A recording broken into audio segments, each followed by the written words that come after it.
adult radio show. Construction, organized labor, technology, and shipping. Today, we have a few facts to start us off today. Now, there's something called a monorail. It's really weird. Runs on one track and wheels. Super, super cool. That was built in 1820. I hear we're gonna get it soon. Never know when. Okay. A advertisement for our first segment from the MLB. We've got some tickets you might want to buy. Mass production has led to the deflation of baseball ticket prices. Only 25 cents to sit in the bleachers and watch the championship game. And if you got some extra money, get a box seat for $1 for a limited time. Don't miss out on the best game of the season. Next we have Navarro.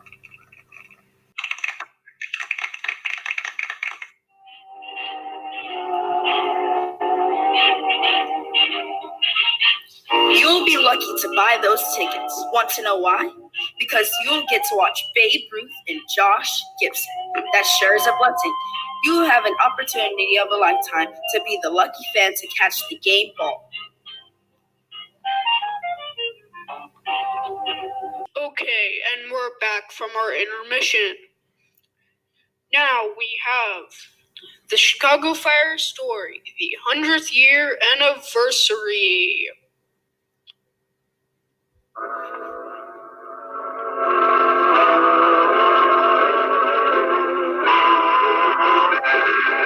October 1871, and after a long and hard-working day, the Cook family was sitting down for a late supper.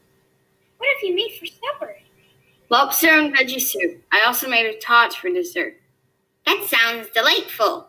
Come and take a seat. I want to finish before it gets later. They were halfway through supper when... Does anyone smell smoke? How living, Mother? Is everything all right? Yes, darling. I think it's coming from outside. I hear a strange noise. Fire! Fire! Oh, goodness! Darlings, get out as fast as you can. Fire! Fire! Fire! Soon they were outside. What's going to happen to the people that didn't listen to us? They're going to burn in the fire and die. I'm guessing they will get out in time. Look, it's spreading. The woman was right. The fire was spreading to their building. Get as far away as possible. On that hill. In conclusion, the fire spread 3.3 square miles and left more than 100,000 residents homeless. Also, the fire destroyed 17,500 buildings and 73 miles of street. The fire killed as many as 300 people. The fire started from the barn at 137 DeKoven Street on the southwest side of Chicago and spread north and east to the heart of the district. The fire lasted 2 days. The fire cost $200 million in damages. That was a look back on the Chicago fire. Thank you for listening. Okay, another intermission. After this intermission, we have Benjek and Nehru. Stay tuned for that. For now, we have an intermission from Singer Sewing Machine. I was just getting one of these. Mama, why are you sad? I think I'm sad. I'm just in pain. Is there anything I can do? No, I just wish there was any way to starve that I won't hurt my fingers, that I can make us close faster. I think I heard about something on the radio called the sewing machine. It's supposed to help you sew faster. Yay! It is probably too expensive. Your daughter's right. There is a new sewing machine in stock. Starting at $14.65 for a 3-drawer style. Then going to $15 for a 5-drawer style. Lastly, a 7-drawer style at a measly $15.45. Find them quickly or they will all be gone. Yay! I can now sew faster.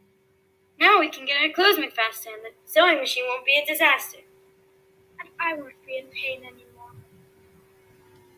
And it's really easy to use. Yes, you don't even need to learn how to use them. Okay, for our final story of the night, we have Jack, Nehru, and Ben. Take it away. Okay. Once upon a time, there was a period of time called the Industrial Revolution.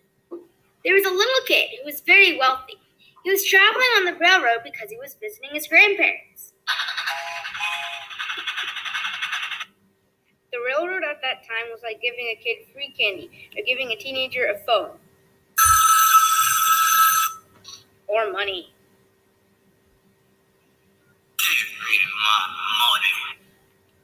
The railroad was invented in 1830.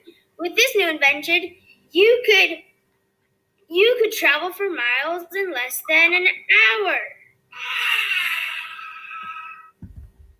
A guy named Frank was sitting on the train next to the little kid. He observed what the belongings the kid had. Frank observed that the kid had interesting inventions with him. One was a sewing machine with replaceable parts that was invented in 1846, and the other was a steel cast plow that was invented in 1837. The kid's grandparents were both farmers, and he loves the farm and is so happy he can visit because of the railroad. So he brought them presents to help them on the farm. He shared all of this with Frank. These were all the new inventions from this period of time. His parents told him not to play with the new inventions that they just bought, and like any kid, he did the exact opposite. But what the little kid didn't know was there was someone else on the railroad. When the kid got up to go to the bathroom, Frank heard, "Hey, kid," the man said, "give me their inventions." "Why?" asked the kid, who was absolutely terrified. Because I said so, okay?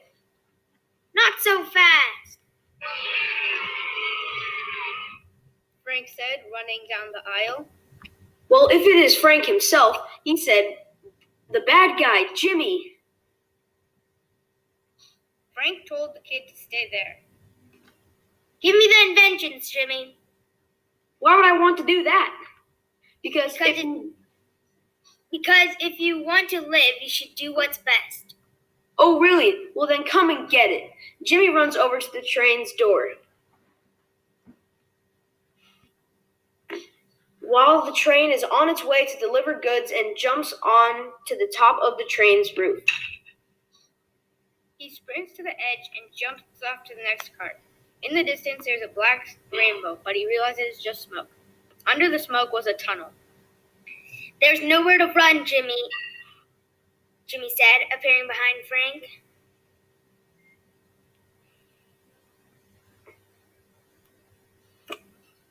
Oh, really? Jimmy jumps into the sky. Why would he do that? Frank wondered, but it was too late. Frank's head smashed against the roof. Frank felt bones crack in his head, and it was throbbing. Then someone's hand reached out and grabbed the invention. It was the kid, who closed the window before Jimmy could get in, but that did not stop him. He swung down and went through the door and came for the kid. Frank loses his balance and falls into the railroad tracks, and he sees the train come right at him at tremendous speed. Frank quickly ducked under the track, then his shirt got torn, and at the last second. His back was bleeding, but he did not care. The kid was in danger, and Frank had to stop Jimmy. Frank got to the last section of the train and saw Jimmy strangling the kid, so Frank took a bottle and threw it at Jimmy. Jimmy turned around at the perfect time, and the bottle nailed him in the head. "Booyah!" said Frank. Frank went and looked at Jimmy. "K.O.," said the kid. Nice! We grabbed Jimmy and threw him overboard. By that time, Frank and the little kid had arrived at their grandparents' house. Frank saw the kid come off the train and skip to his grandparents' house. The end. Thank you for joining the Congressional Radio Show. Construction, organized labor, technology, and shipping. Have a good night and sleep well.